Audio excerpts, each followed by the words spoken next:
오늘은 14과입니다. 14과. 가치관 공부 중에서 이제 직업과 관련된 이제 내용을 이제 공부를 하게 됩니다. 그래서 이제 이미 공부하시는 우리 성도님들 중에는 이미 직업을 다 가지고 계시는 분들이 훨씬 많으신 것 같아요. 예. 그래서 직업을 가지고 계시는 성도님들이 이미 계실 것이고, 또 아직 이제 직업을 가지게 될 청년이나 또 학생들, 우리 아이들이 있을 수가 있고요. 또 이미 직업을 가지고 있으시다고 하지만 그렇게 나는 직업이 있기 때문에 그럼 지금이라도 직업을 바꾸라는 얘기냐, 뭐 이렇게 생각하시기보다도 내가 가지고 있는 직업 내에서 이미 이제 직업을 선택했잖아요. 바꾸기도 쉽지 않고, 그랬다면 이 직업을 가지고 있는 상황 속에서 어떻게 하면 사도 바울이 그랬던 것처럼 주님을 위하여 살아갈 수 있을까, 이런 부분들을 생각해 보시고, 또 우리 내 자녀들, 또 그리고 내 손자 손녀들에게 어떻게 이런 부분들을 잘 가르쳐 줄 수 있을까, 이런 생각까지 함께 가지시면서 오늘 이 과를 나눴으면 좋겠습니다. 우리 성도님들, 저를 잠깐 좀 봐주시면 좋겠습니다. 직업에 귀천이 있습니까? 예, 진짜로 없습니까? 처음하고 두 번째하고 그래도 바로 바꿔주시네요. 역시 우리 성도님들은 어떤 분들 물어보면 두 번, 세 번까지는 없어요 해요. 그러다가 왜 물어보는지 설명을 하면 그때서야 있어요, 이렇게 얘기하는 경우가 있는데, 자, 우리 성도님들 한 번에 얘기해 주시네요. 네, 실제로 그래요. 왜냐하면 직업이 귀천이 없다고 세상에서는 얘기를 해요. 하지만 귀천이 있다는 것을 그냥 우리 스스로 알죠. 왜냐하면 우리 자신도 그렇게 생각을 하는 것 같아요. 그래서 실제로는 모든 일의 노동은 하나님께서 신성시하시고 귀하게 노동을 사람에게 주셨거든요. 그래서 그 노동을 통해서 필요를 채우도록, 노동은 선한 것이고요, 하나님께서 주신 거기 때문에 천한 것이 없어요. 그런데 누가 이 노동에 대해서, 직업에 대해서 귀하고 어떤 것은 천하고 누가 이것을 정해놨습니까? 사단이 사람들에게 그런 생각과 마음을 품어주고, 사단이 그러한 가치관을 세상에 심어준 거예요. 그러다 보니까 세상의 사람들이 일반적으로 볼 때 이런 직업은 귀한 직업, 이런 직업은 천한 직업, 이렇게 분류를 해놔 버렸어요. 근데 우리 그리스도인을 할지라도 물론 어렸을 때부터 믿음의 2세대 같이 믿음의 부모님 밑에서 자란 아이들은 좀 덜 할 수 있겠어요. 하지만 이제 가정에서 믿음의 1세대 되시는 분들, 이 성도님들은 그렇지 않죠. 세상의 문화 가운데서 그렇게 살아왔죠. 그리고 충분한 그런 많은 시간 동안에 그런 세상이 주는 가치관에 따라서 살았고, 또 그것을 추구하면서 이제 살았어요. 그런데 이제 구원을 받은 거죠. 그러다 보니까 이게 쉽게 이렇게 바뀌지가 않습니다. 근데 저희 아이들하고도 이야기를 해봐도 아이들이 가르쳐 주지도 않았는데 믿음의 2세대들임에도 불구하고 직업의 귀천이 있는 것 같더라고요. 그래서 이 저자가 기록해 놓은 책을 보아도 그렇잖아요. 뭐 시골에서 살다가 연탄장수, 농사짓다가 보니까 이게 아닌 거예요. 돈을 더 벌 수 있는 게 연탄 장사를 하면 더 많이 벌 수 있을 것 같아. 그래서 그걸 벌었는데 그쪽으로 직업을 옮겼죠. 그런데 돈을 많이 벌어. 근데 자녀들 때문에, 자녀들이 창피할 것 같아서 그래서 또 직업을 옮겨요. 식당으로 음식 장사를 합니다. 그런데 그것도 또 그런 부분이 있어가지고 다시는 또 다른 사람들이 호감을 갖는 직업으로 바꾸는, 이런 인식과 사고방식이 우리 그리스도인, 우리 성도님들이라 할지라도 우리 머릿속에 있는 거예요. 없다고 말을 하기가 참 어렵더라고요. 그래서 이렇게 직업을 바꾼 이유가 무엇 때문인가 살펴보니까, 물론 첫 번째는 이제 자기 자신과 또 자녀들에게 이런 직업을 이제 권유한다면 자녀들이 좀 편안하고 좀 안락하게 돈을 벌고 좀 덜 고생하고 또 그러기를 바라는 부모님의 마음이 있겠죠. 또 직업을 구하는 이제 청년들이라고 한다면 청년들도 동일한 마음이 있을 겁니다.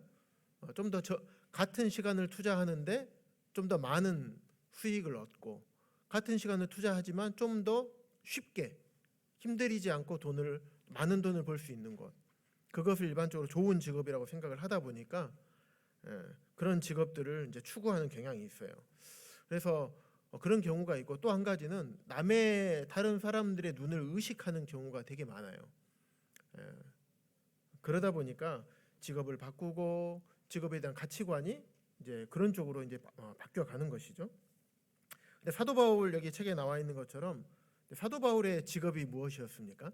텐트 메이커였죠. 텐트를 만들고 텐트를 깁는 일을 하면서 그의 생계를 유지를 했습니다. 근데 사도 바울이 사회적인 신분이 어땠습니까? 텐트를 기워야지 일상생활을 해나갈 수 있을 만큼 그런 사회적인 신분이었습니까? 아니죠. 당대 최고의 학벌을 자랑을 했었고 장래가 촉망받는 신분도 보장된 미래가 보장된 그런 촉망받는 청년이었죠. 우리 현대 세대로 말하면 서울대 나와서 해외 하버드 유학 갔다가 이제 와서 한국 귀국을 할 거냐 말 거냐, 해외에서 그대로 있을 거냐, 아니면 귀국해서 참 훌륭한 어떤 세상이 말하는 그런 곳에서 일을 할 거냐. 사도 바울이 정하면 그곳으로 갈 수 있을 만한 그러한 어떤 사회적인 지위를 가지고 있었죠. 그런데 보니까 사도 바울이 그런 길을 선택하는 것이 아니라 오히려 그런 것을 다 배설물로 여겨버리고 주님을 위해 자기의 직업을 텐트를 깁는 이 직업을 선택한 거죠. 모든 안정된 미래와 부와 명예가 다 보장되어 있는데 그걸 다 배설물로 여긴 이유가 주님을 위해. 분명히 자기 가말리엘 문화생들 동기들도 있었고 많은 사람들의 눈도 있었을 텐데 그런 것을 다 무시하고 그에게는 그게 안 보였던 거죠. 그래서 그가 그 모든 것을 배설물로 여길 수 있었던 것은 목적이 딱 하나였던 거예요. 주님을 위해. 주님을 위해라는 이 말 뜻을 우리가 한번 생각해 보면 좋겠습니다. 우리 빌립보서 여기 책에 나와 있지만요. 빌립보서 1장 20절에서 21절 말씀 한번 찾아볼까요? 책에는 113쪽 맨 아래쪽에 있습니다.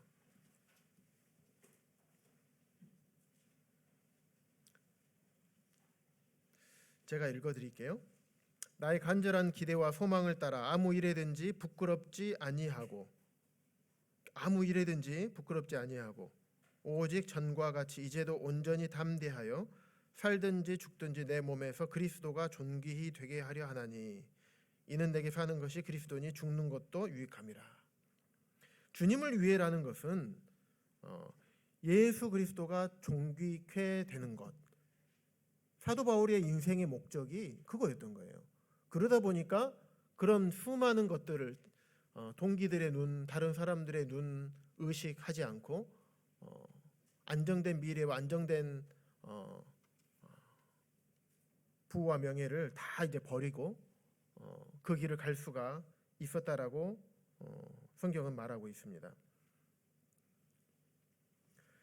그래서 자신을 통해서 그리스도가 존귀케 된다면 어떤 일이라도 아무 일이든지 부끄럽지 아니하고 라고 기록을 하고 있습니다. 그래서 바울의 본업은 주님을 세상에 증거하고 주님을 영화롭게 하는 그 일이 바울의 본업이었던 거예요. 부업은요, 먹고 살기 위해서 물질이 필요하니까 부업으로 텐트 메이커를 했던 것입니다. 우리 흔히 이런 얘기 많이 하잖아요. 저희 청년 때는 그런 얘기 참 많이 들었던 것 같아요. 본업이 무엇이냐 하면 처음에는 이제 학생입니다 하면 학생이 본업이 아니다. 학생 때는 그런 것을 가르침을 받았었고, 이제 졸업해서 직장을 가지면 본업이 무엇이냐 하면 그때는 직장 생활에서 물리치료사였으니까 물리치료사입니다 하면 또 땡, 그건 틀린 거예요. 주와 복음을 위해서 사는 것, 주님의 영광을 위해 사는 것이 너의 본업이다. 이런 가르침을 참 많이 받았던 것 같아요. 그래서 오랜만에 이 책을 봤는데 이 본업과 부업에 대한 내용이 나와 있어서 참 반가웠습니다. 그래서 바울도 예수님을 만나기 전에는 세상의 어떤 직업의 가치관을 따라서 살았을 겁니다. 자기 일에 충실히 살았어요. 그래서 예수님을 잡으러 거기까지 갔잖아요.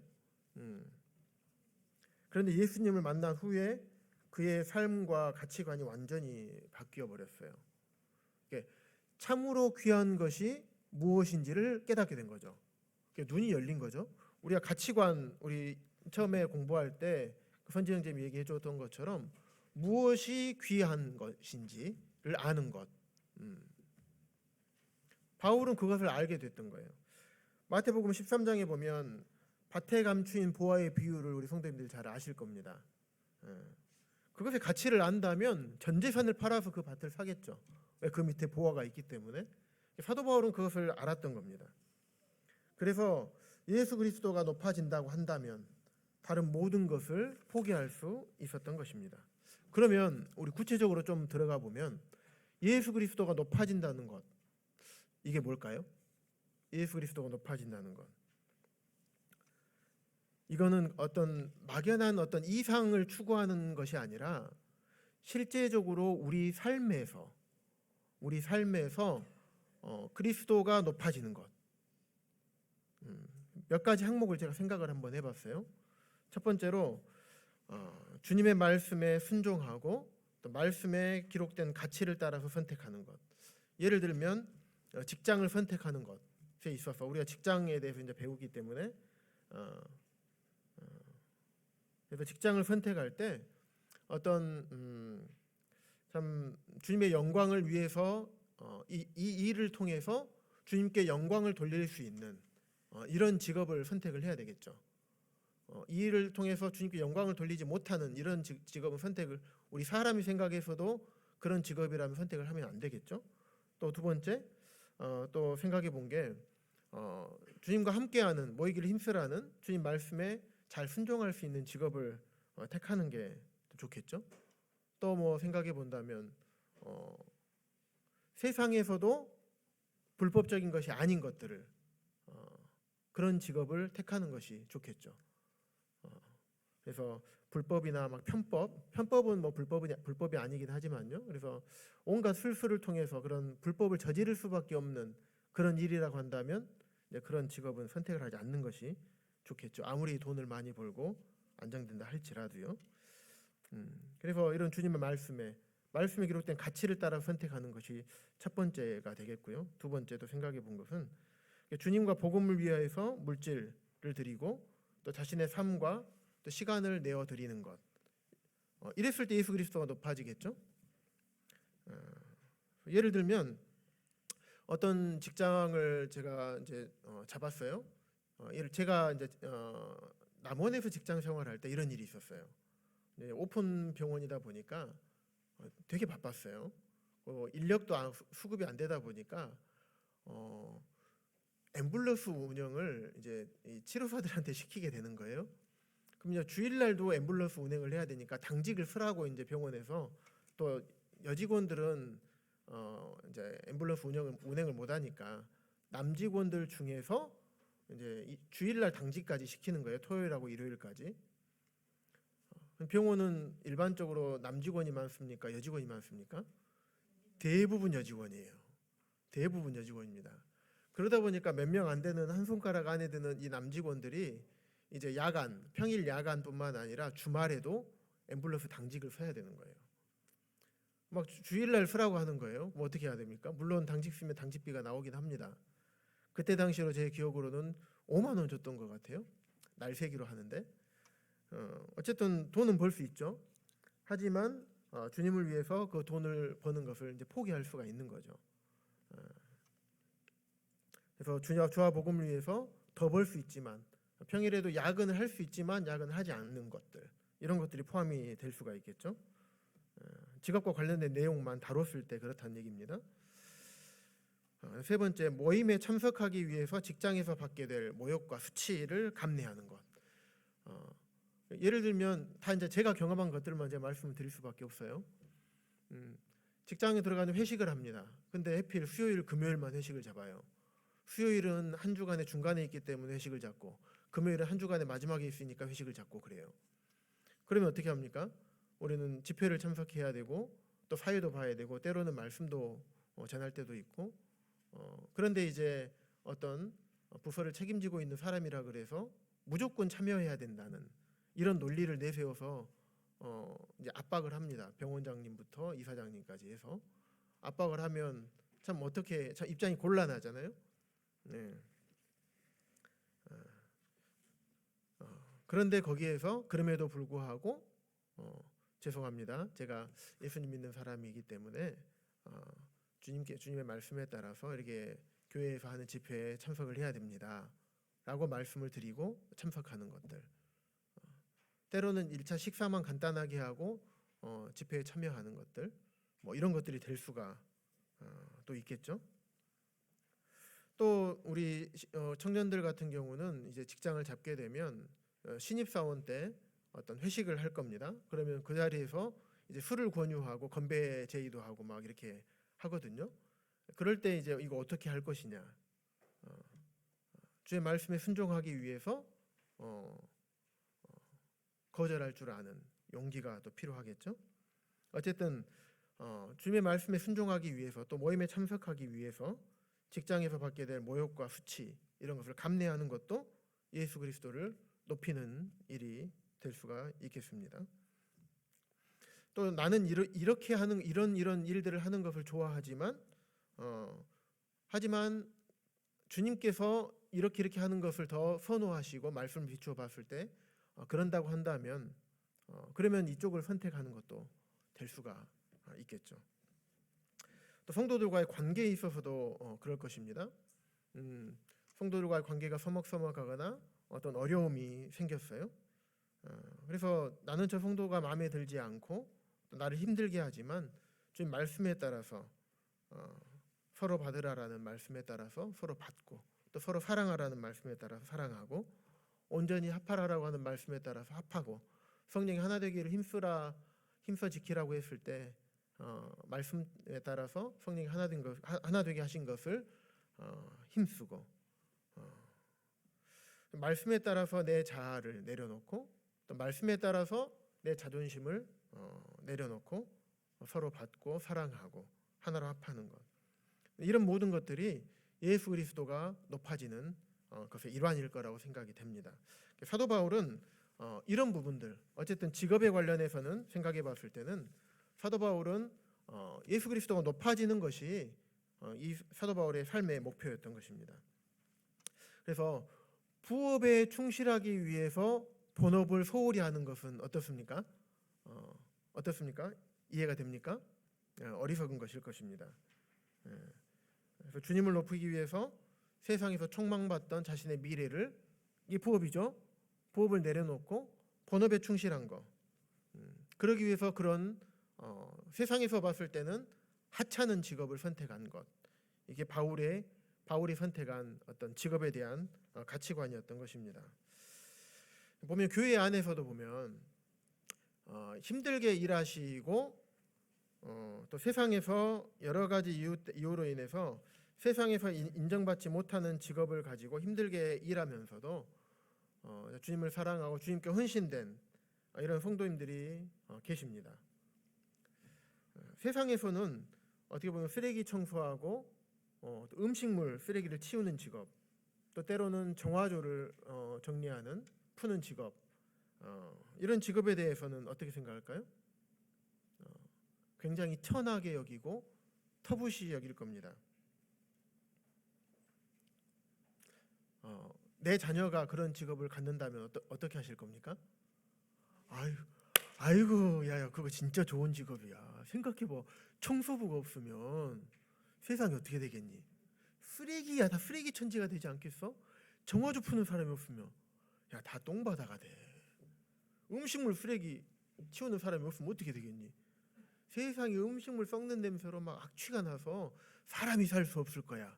정말 직업 잘 선택했다. 야야. 엄마 아빠가 정말 너무 좋아. 이러시나요? 일반적으로 그러기가 쉽지 않아요. 세상의 가치관이 그렇습니다.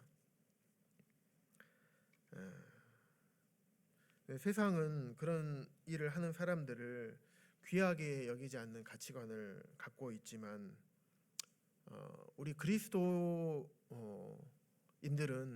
최소한 그러지 않아야 하지 않을까요? 그래서 우리 그리스도인들이 할지라도 그리스도인임에도 불구하고 세상 사람들과 똑같이 직업에 대해서 그런 가치관과 그런 시각으로 바라본다면 세상 사람들하고 별반 다를 바 없지 않나 이런 생각을 좀 하게 됐습니다. 그런데 그렇다고 해서 열심히 공부하고 세상에서 말하는 훌륭한 직업, 좋은 직업, 또 편안한 직업, 또 돈 많이 벌 수 있는 또 안정된 직업, 세상에서도 존경받는 그런 직업을 갖지 말라는 것이 아닙니다. 그런 직업 가지면 좋죠. 하지만 그런 직업을 갖기 위해서 준비하는 많은 시간 동안에 주님이 우선이 되는 것이 아니라 주님의 영광이 우선이 되는 것이 아니라 나의 영광, 내가 높임 받기 위해서 나의 어떤 경제적인 부만을 위해서 그런 것들을 추구하고 거기에다 시간을 들인다면 이것은 주님의 영광을 위해서 준비하고 얻는 것이 아니라 자신의 영광을 위해서 그것을 얻는 것일 겁니다. 이게 목적이 중요하다는 것이에요. 무엇을 위해서 그러한 직업을 선택하려고 하는 것인가? 목적. 두 번째, 그 목적을 이루기 위해서 우선순위가 바뀌면 안 되겠죠. 주님 말씀에 순종하고 모이기에 힘쓰고 내가 주님의 몸된 교회 안에서 맡은 바 일들을 최선을 다하는 것, 이런 것들을 포기하지 아니하고 주님 앞에 시간을 내어 드린 만큼 나에게 지혜를 달라고 주님께 간구하고 그러면서 그러한 직업을 갖기 위해서 열심히 노력하고 최선을 다하는 것, 참 아름다운 것이죠. 그래서 참 이러한 부분들이 같이 갔을 때 목적과 과정이 올바르게 되었을 때 그랬을 때 주님께서 그 일에 축복하시고 그 일을 통해서 주님께서 높아지게 되실 것입니다. 그래서 이 모든 것은 우리 자신의 선택인 거죠.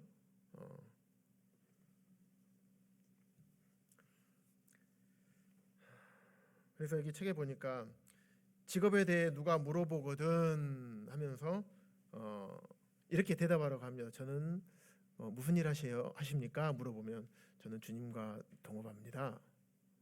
이렇게 대답하라고 합니다. 그 일이 무슨 일인가요? 네, 사람들을 구원하는 일입니다. 이게 본업이라는 겁니다. 그러면서 부업도 같이 하고 있습니다 하면서 부업은 제 직장입니다 라고 말하라고 책에 기록이 되어 있습니다. 그러면서 117쪽에 보시면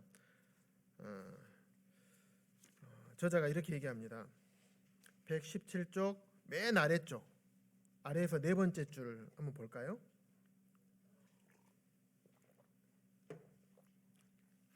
우리 다 같이 한 목소리로 아래에서 세 번째 줄이네요. 그리스도인의 아름다운 향기는 여기서부터 나온다까지 한 문장만 함께 읽겠습니다. 시작. 그리스도인의 아름다운 향기는 그가 다니는 직장과 신분에서 나오는 것이 아니라 그의 주님을 향한 마음과 삶에서 나온다. 그래서 바울의 삶이 그렇게 향기가 나는 것 같습니다. 이상으로 정리하는 걸 마치고요. 각 분반 돌아가셔서 제가 올려드린 질문지 2개 가지고 함께 즐거운 토론은 함께 나누는 시간 가지시면 좋겠습니다. 이상입니다.